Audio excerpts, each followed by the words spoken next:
Good morning, everyone, and welcome to day 7 of our Thy Kingdom Come reflections. I'm back in the study this morning for this one. I have had some complaints about the state of the filing cabinet behind me. Admittedly, those complaints were from my mother. So hello, Mum, if you're watching. Just to say that the pile of books you can see on the top are these Talking Jesus books, something that helps us to explore how we might talk about our faith, and hopefully during the course of the next year we'll get a chance to actually use some of those. This morning we are thinking about how love is an action word. In the Bible, love is more than just feelings, it is action. And this is borne out in our reflection from the prayer journal today. So our reading comes from 1 John chapter 3.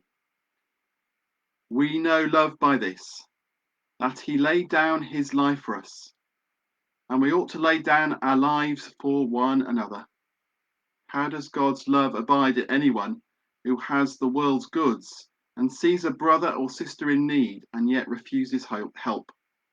Little children, let us love, not in words or speech, but in truth or action. And the reflection. When God says little children, he's speaking to everyone, all the children of God. He says we shouldn't just say we love people if we're not doing anything to show that love. That if we have material possessions and yet we don't show any pity for our brother or sister, how is that love? Not to say that this is the only way to love people, but that's a very practical way to love others. How generous are we as Christians? How caring are we as Christians? How hospitable are we as Christians, especially when it is not in our self-interest? If we don't act, it's almost as if we think we deserve to be in a better position, but it's only by God's grace that we're not in the position of the one in need.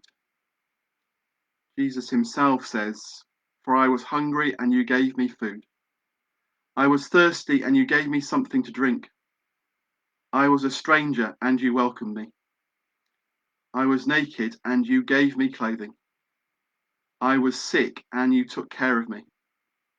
I was in prison and you visited me." Everything that we do for people, we do as if we do it to Christ. Some challenging words in that reflection.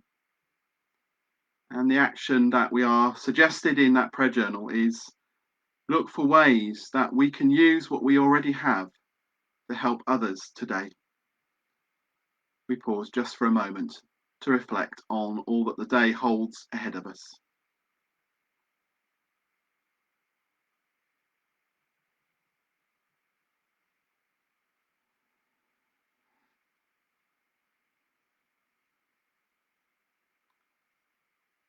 And our closing prayer.